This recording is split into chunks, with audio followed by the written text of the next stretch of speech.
Espace TV, le 22h.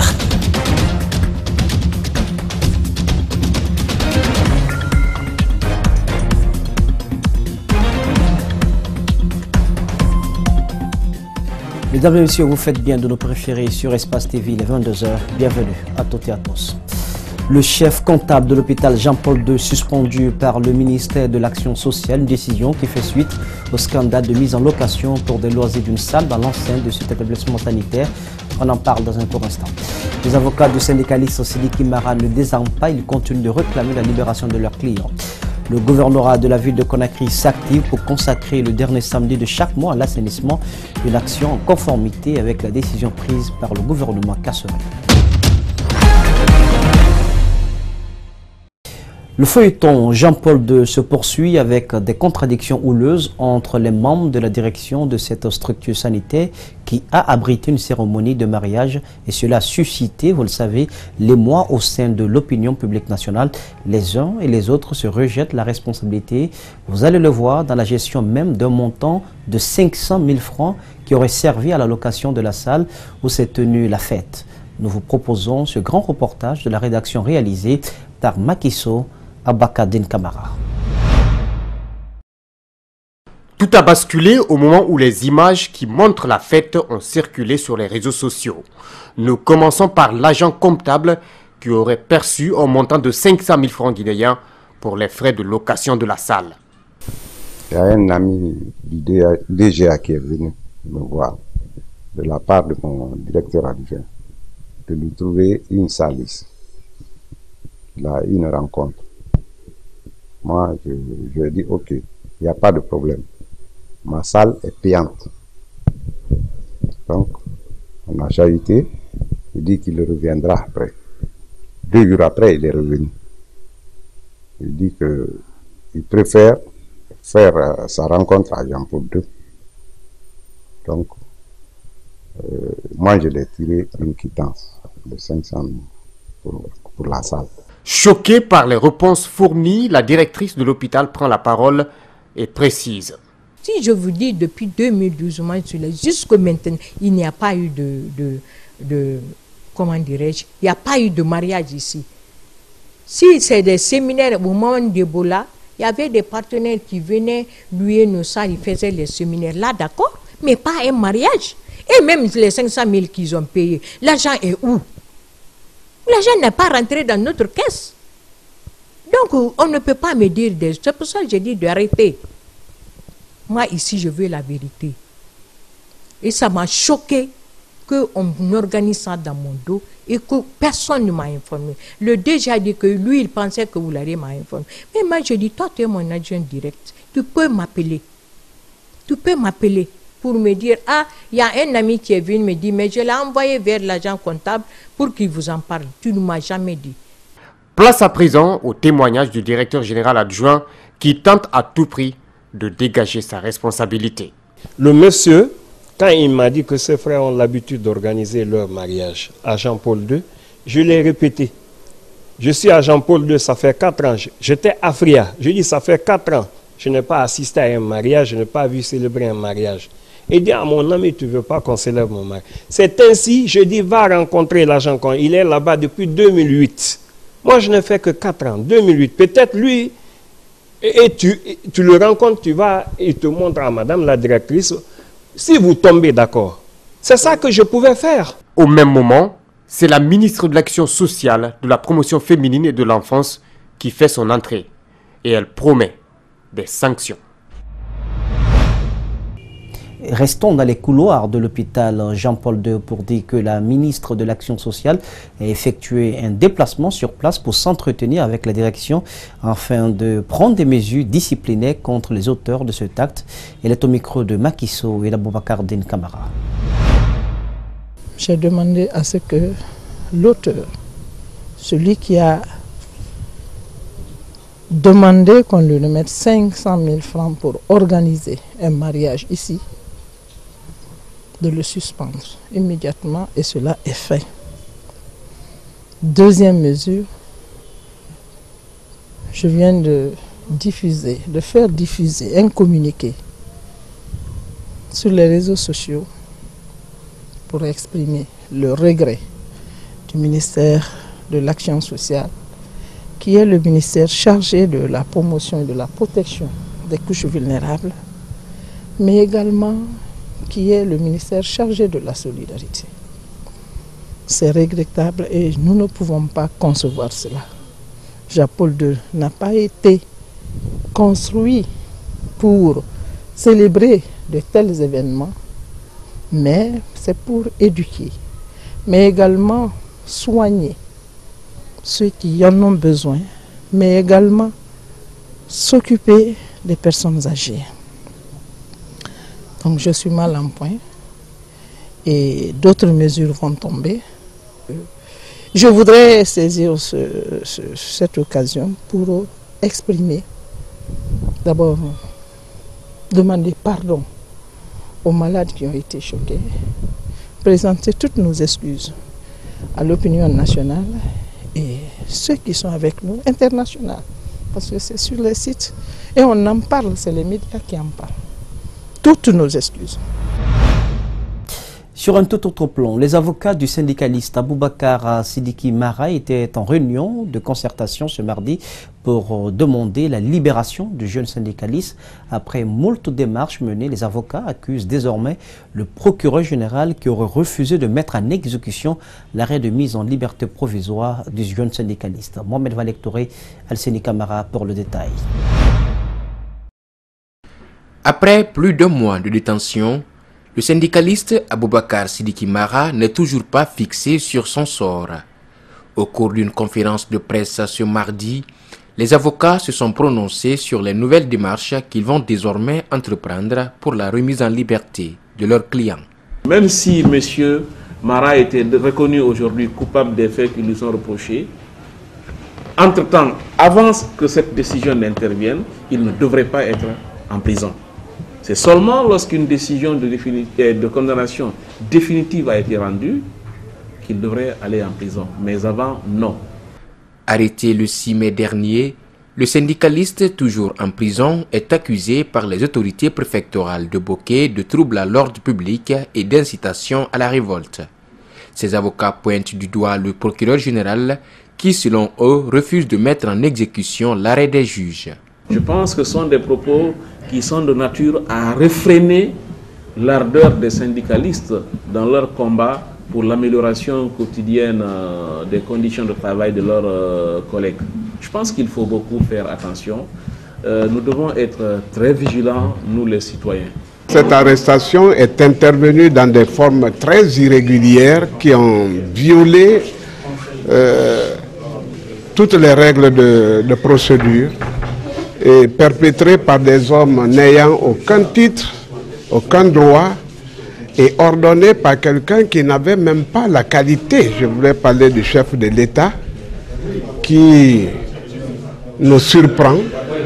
Dans un mémorandum rendu public par l'ordre des avocats, il est mentionné que le juge a ordonné le renvoi devant le tribunal correctionnel pour être jugé de manifestations illicites dans les extensions d'une société minière ou portuaire et attroupements non armés sur la voie publique. Récemment, le gouvernement guinéen a décidé de réserver le dernier samedi de chaque mois l'assainissement de la ville de Conakry. Le gouvernorat de la ville prend les dispositions déjà pour la matérialisation de cette décision. Une rencontre de travail entre le général Mathurin Bangoura et les chefs de quartier s'est d'ailleurs tenue au gouvernorat ce mardi. Mamadou Sadio Baldé, Abdoulaye Kamara pour plus d'explications. Pour débarrasser Conakry des déchets solides, le gouverneur entend impliquer tous les citoyens. La meilleure formule consiste selon lui à mobiliser les chefs de quartier qui, à leur tour, vont passer un message d'information et de sensibilisation. Le gouvernement a décidé que le dernier samedi de chaque mois soit consacré pour l'assainissement de la ville de Conakry. Il fallait appeler les chefs de quartier qui gèrent les populations au niveau de leur quartier pour leur passer l'information, à charge pour eux de diffuser cette information au niveau de leur population. Voilà de quoi il a été question de discuter ce matin avec le chef de quartier. Plusieurs départements ministériels sont associés dans l'exécution de ce plan d'urgence. À travers ces structures, le ministère de la Jeunesse a fait recruter 13 000 jeunes. On a la direction de l'AGETIP qui est l'ancrage du projet de la mise de l'identification, de la mobilisation de 13 100 jeunes et de leur planification sur les 129 quartiers de Conakry. À cet effet, on a mobilisé nos représentants au niveau des communes, les DCJ, de travailler en synergie avec les chefs de quartier pour l'identification des jeunes, pour leur enregistrement. Les chefs de quartier sont favorables au plan établi. Ils ont tout de même exprimé la nécessité de les associer dans toute la chaîne du commandement pour mieux planifier le travail du terrain. Et cette fois-ci, ce que nous avons entendu ici, nous sommes rassurés que certainement ce plan d'urgence va avoir un impact positif sur l'assainissement de la ville de Conakry. Surtout si, après les travaux, on met les moyens à la disposition des collectivités pour que l'activité puisse être pérenne. Le ministère de la Jeunesse invite les citoyens à déposer les ordures aux lieux indiqués à défaut de se faire abonner au niveau des PME. Célébration de la Journée internationale des Nations Unies pour le soutien aux victimes de la torture. En Guinée, cette journée est célébrée avec une bonne brochette de corporations, notamment les officiers des forces d'intervention de sécurité, les magistrats. Autour d'une table, ils ont échangé sur le thème « Pour une Guinée sans torture ». Abdraman Ba, Lamine Silla. La Guinée a ratifié la Convention des Nations Unies contre la torture le 10 octobre 1989. Plus de 20 ans après, les organes de défense des droits de l'homme guinéens reviennent sur le bilan de la Guinée dans le domaine de la lutte contre la torture en cette journée internationale de soutien aux victimes de cette pratique. Ces efforts au plan juridique cachent mal les nombreux cas de torture enregistrés dans le pays et pour lesquels l'impunité des auteurs reste assurée. Pour s'en convaincre, il convient de se rappeler du film ignoble de torture infligé à M. Ibrahima Diogosso par des éléments de la brigade anticriminelle de Kakimbo.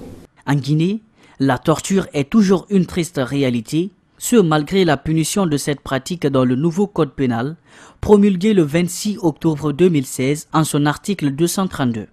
Oui, notre code pénal, mais enfin le nouveau code pénal, incrimine la torture. Mais le phénomène est têtu et résistant. Chaque année du 26 juin, le Haut Commissariat des droits de l'homme constate les avancées dans la lutte contre la torture et formule des messages à l'endroit des pays ayant ratifié la Convention des Nations Unies contre cette pratique. Les États ont l'obligation de prendre toutes les mesures nécessaires pour prévenir les actes de torture dans n'importe quel territoire relevant de leur juridiction. Ceux qui commettent des actes de torture seront poursuivis où qu'ils se trouvent. De plus, les victimes de la torture ont un droit à la réhabilitation et à la réparation. En attendant que les magistrats prennent leurs dispositions pour mettre en application les sanctions pénales encourues par les personnes qui se livrent à cette pratique, la torture reste bel et bien une réalité en Guinée. Ce 26 juin marque également la journée mondiale des réfugiés qui a été célébrée en Guinée à la Blue Zone de Sonfonia, qui a servi d'ailleurs de cadre à cette cérémonie. À cette occasion, des réfugiés ont plaidé pour leur réintégration dans des pays tiers. Le HCR et le gouvernement évoquent plutôt l'intégration locale et le rapatriement volontaire. Mamadou Kalisso, Ibrahima Sori 5 Soma. Solidarité avec les réfugiés, c'est le thème retenu pour célébrer cette journée. Dans son intervention, le comité de coordination des réfugiés à Conakry a remercié la Guinée qui, depuis plusieurs années, reçoit des milliers de réfugiés de la sous-région et d'ailleurs. Mamadi Kaba est revenu longuement sur les difficultés socio-économiques, sanitaires qu'éprouvent les réfugiés. Il plaide pour leur réintégration. Mais au Haut Commissariat pour les réfugiés, cette voie n'est plus à l'ordre du jour. Certes, cette restauration, bien sûr, est une solution durable parmi tant d'autres. Mais ce que vous devez savoir, nous ne sommes plus à ce stade-là. Les réfugiés nouvellement arrivés ont bénéficié de la restauration de groupes. Le Haut Commissariat pour les réfugiés évolue en fonction des priorités. Actuellement, il est sollicité par d'autres citoyens qui fuient des conflits. Avec le gouvernement, ils proposent l'intégration locale ou le rapatriement volontaire dans leur pays d'origine. Et c'est pourquoi l'intégration locale est une solution durable que nous encourageons. Parce que cela va permettre à ceux qui sont par exemple à l'intérieur de bénéficier des terres agricoles, de pouvoir construire des maisons à eux et de vivre la même vie que les communautés d'accueil. Et c'est ça la solution, une des solutions durables. C'est vrai, ils évoquent la réinstallation. La réinstallation, c'est une des solutions durables, mais qui n'est ni à la portée du gouvernement guinéen, ni à la portée du bureau de l'OHCR en Guinée.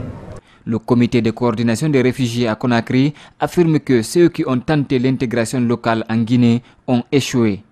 Il y a des communautés qui ont déjà été intégrées en Guinée avec un montant de 3 500 000 et toutes ces communautés ont échoué. À la fin de la cérémonie, des kits sanitaires ont été distribués aux réfugiés nécessiteux. Direction le Kakandé où la gendarmerie départementale a changé de visage. Elle a été vandalisée, vous le savez, récemment lors de la grève de septembre 2017. L'infrastructure a été rénovée par l'assistance financière de la société minière de Boké. La cérémonie de remise de l'infrastructure rénovée s'est déroulée ce mardi en présence des autorités locales, celles des forces de sécurité de la préfecture. Abdoulaye Keita, Salifo Lifosissé. Le bâtiment de la gendarmerie départementale fait partie des édifices saccagés lors de la dernière grève de septembre 2017 par les populations en colère pour exiger de meilleures conditions de vie. Les autorités de la gendarmerie saluent l'acte et sollicitent aussi des équipements pour les locaux. En ce jour solennel de la cérémonie de remise officielle du bâtiment de la compagnie gendarmerie territoriale de Boké, dont les travaux de la rénovation ont été entièrement financés par la société SMB Weining Consortium en faveur des services de défense et de sécurité de Boké. Les travaux de rénovation ont duré 30 jours. Ils ont été confiés à l'Union locale des entrepreneurs de Boké. Donc je remercie d'abord le consortium SMB. Je leur demande de continuer sur ce lancer. Parce que le chef de l'État partout, sur ce corridor, partout où il vient inaugurer les infrastructures, il parle de contenu local. Donc je leur demande de venir vers l'Union pour ne pas avoir des infrastructures en souffrance. Ils n'ont qu'à accepter de collaborer avec l'Union des entrepreneurs de Boké. Pour le consortium SMB Winning, cette action est placée dans le cadre de la responsabilité sociétale des entreprises prônée par les autorités minières, mais aussi le président de la République. Aujourd'hui, nous sommes réunis ensemble ici pour célébrer les remises officielles des bureaux de gendarmerie relevés et financés par SMB Winning Consortium. Il a fait beaucoup de contributions pour la sécurité de Boké ici. En présidant cette cérémonie, le préfet de Boké n'a pas manqué de louer les efforts de la société SMB avant d'exprimer sa satisfaction pour ce geste. Quant à la qualité des relations qui existent entre le consortium et la préfecture, pour l'histoire, c'est au cours des derniers événements survenus à Boké que la gendarmerie a été attaquée. Et quand la gendarmerie a été attaquée, il fallait trouver une solution pour que cette unité importante dans le développement puisse continuer à travailler. C'est dans cette optique que nous avons fait une stratégie avancée vers le consortium SMB. La rénovation de la gendarmerie a coûté plus de 70 millions de francs guinéens. D'autres édifices, comme le siège de EDG, le palais de justice, sont toujours en souffrance. L'ambassade de la République du Mali a procédé ce mardi à la distribution des cartes biométriques à Conakry, en prélude à la présidentielle prévue le 29 juillet dans ce pays. Pour cette première journée, les Maliens vivant en Guinée ont fait montre d'engouement durant l'opération de retrait des cartes d'électeurs. Ominato Sidibé, Ibrahima Sori 5 Souma vous donne plus de détails. Au total, plus de 4300 cartes correspondent au nombre des électeurs maliens inscrits en Guinée, au Libéria et en Sierra Leone. Elles seront distribuées jusqu'au 25 juillet prochain dans ces trois pays. À Conakry, c'est l'ambassadrice du Mali en Guinée qui a lancé l'opération de retrait. Nous leur demandons de venir tous retirer leurs cartes. C'est un mouvement, c'est un acte citoyen. Et le jour du vote, pour une personne qui a retiré sa carte, c'est qu'il a l'intention de voter. C'est par le retrait des cartes que nous allons mesurer l'engouement des Maliens. Désormais muni de sa carte biométrique, ce citoyen malien se dit heureux. Donc j'ai un sentiment de joie parce que j'ai tous mes documents. J'ai ma carte Nina que j'ai présentée au bureau, donc qui m'a permis d'avoir ma carte d'électeur. Donc maintenant je suis fin prêt pour l'élection présidentielle. Cette première journée est marquée par une mobilisation sans dégâts, ce qui réjouit le conseiller des Maliens en Guinée. Toutes les dispositions sécuritaires sont prises pour la sécurisation de ces opérations de distribution. Pour un départ, nous constatons une sérénité, une volonté réelle de la communauté malienne à participer activement à ces élections qui marquent vraiment un événement essentiel dans la vie d'un pays puisqu'il s'agit du choix du président de la République. Donc il va de soi que nous allons dépêcher des missions non seulement dans les pays voisins, la Sierra Leone et le Libéria, mais aussi à l'intérieur de la Guinée pour que les Maliens puissent accéder. Cette opération de retrait des cartes d'électeurs est aussi en cours en République du Mali et dans les ambassades maliennes dans tous les pays. Total Guinée récompense ses meilleurs chauffeurs. La remise des prix Challenge aux chauffeurs 2017-2018 a eu lieu ce lundi dans un réceptif hôtelier de la place. L'objectif de cette initiative est d'amener les conducteurs à adopter des comportements susceptibles d'assurer leur sécurité ainsi que celle de l'ensemble des usagers de la route. Mariam Fodé Camara, Abdoulaye Camara pour le compte rendu de ce public reportage. Ils sont au total 18 conducteurs qui se sont distingués parmi plus de 400 chauffeurs chez Total Guinée de décembre 2017 à mai 2018. Cette multinationale se fixe pour objectif principal la sécurité de ses conducteurs et celle des usagers de la route avec pour slogan « Zéro accident ». C'est pourquoi le directeur général de Total Guinée a salué le comportement des compétiteurs, d'où la nécessité de les mettre à l'honneur. Le transport des hydrocarbures est une activité à haut risque. Et parce que c'est une activité extrêmement dangereuse, il faut mettre en place des mesures particulières. Ça va à la fois de la qualité du camion-citerne, mais également ça va du comportement des chauffeurs. Le comportement des chauffeurs, on s'en rend compte, est déterminant dans la circulation routière et dans la conduite automobile des camions-citernes. Et lorsqu'on célèbre en fait des chauffeurs qui donnent l'exemple, alors de facto on réduit le risque d'accident en Guinée. Grâce au système de géolocalisation et de caméras embarquées dans les camions, ce système a permis aux responsables d'observer chaque chauffeur et analyser leur comportement précis sur la route.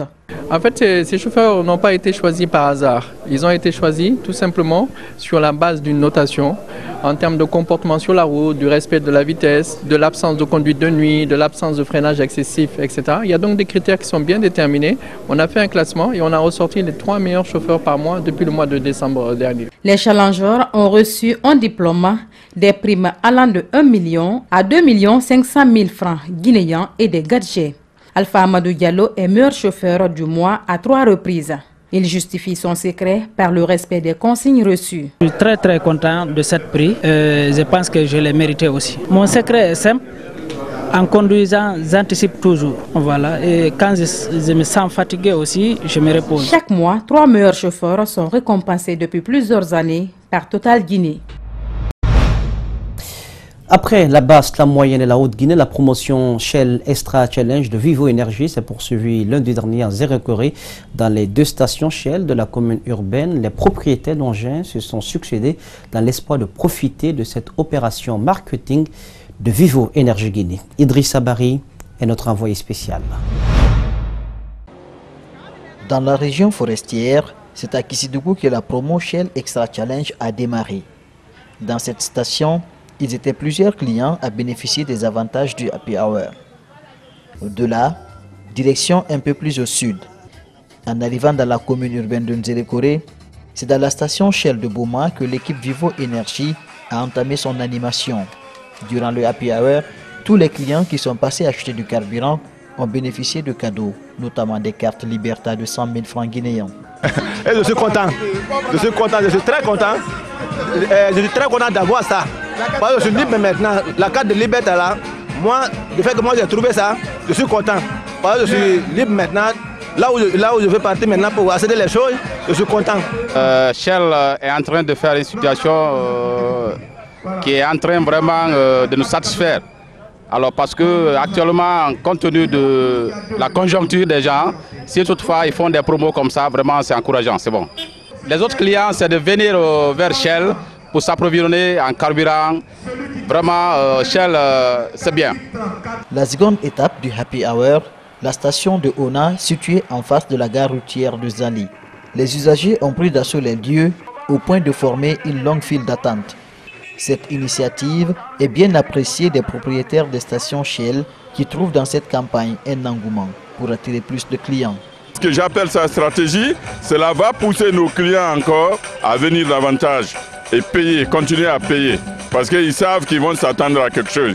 Surtout qu'il y a certains qui reçoivent déjà des cartes Liberta. Moi, j'invite les clients, pour ceux qui n'avaient pas l'habitude de payer le carburant à Vivo, je les invite à venir payer le carburant parce que Vivo ne revend que du super dans ces stations. Donc je remercie la compagnie Vivo d'être venue pour mettre nos clients en confiance envers nos stations. J'insiste à ce que cette opération se répète chaque année. Et surtout à Zérekoré, j'aurais souhaité que ce soit les mardis, le grand jour du départ pour la capitale Conakry. Dans cette caravane, les clients, réjouis de la promo de Vivo Énergie, invitent la société à continuer de telles opérations de façon périodique.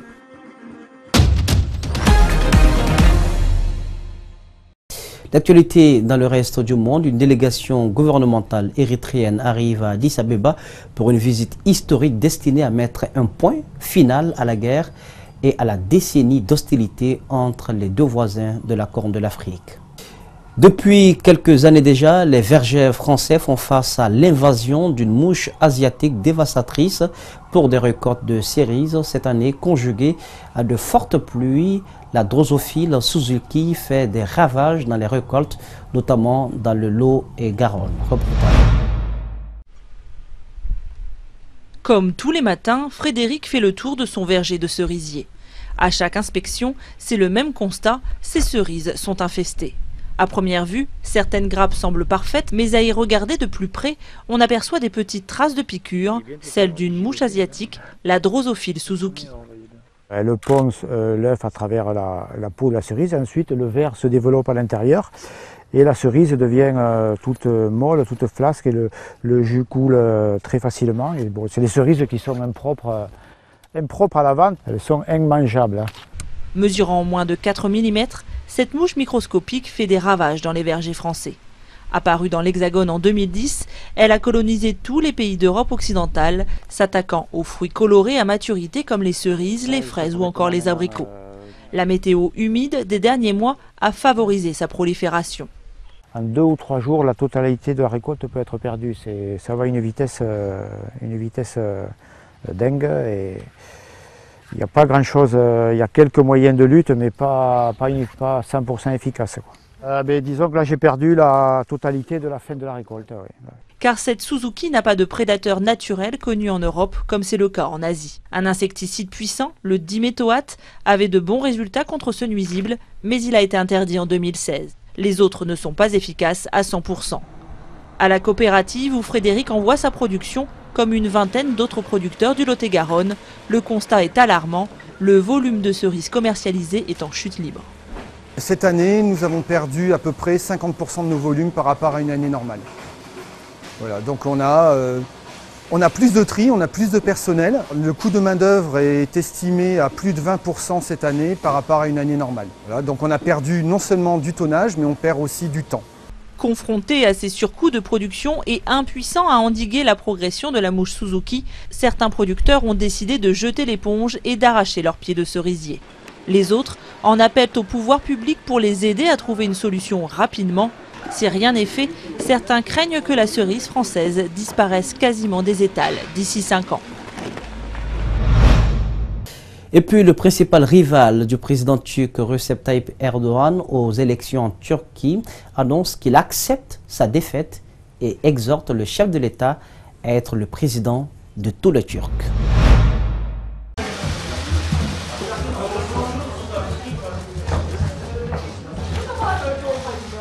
Sayın Erdoğan, lütfen artık bugünden sonra AK Parti Genel Başkanı gibi davranmayınız. 81 milyonun Cumhurbaşkanı oldunuz. Herkesi kucaklayınız. Benim sloganımı kullanmanızı tavsiye ederim. Hepimizin Cumhurbaşkanı. Bu seçim ilan edilme biçiminden sonuçlarının açıklanmasına kadar her şeyiyle adaletsiz bir seçim olmuştur.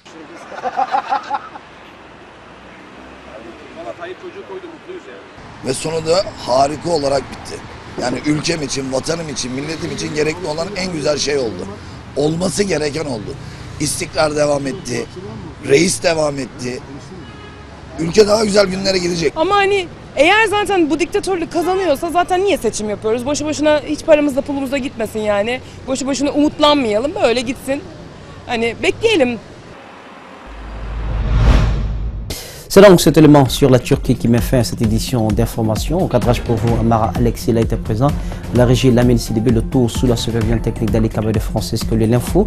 Ne l'oubliez pas, c'est aussi sur Espace TV Guinée.info. Passez une agréable suite de programme sur Espace TV, la télé de notre planète.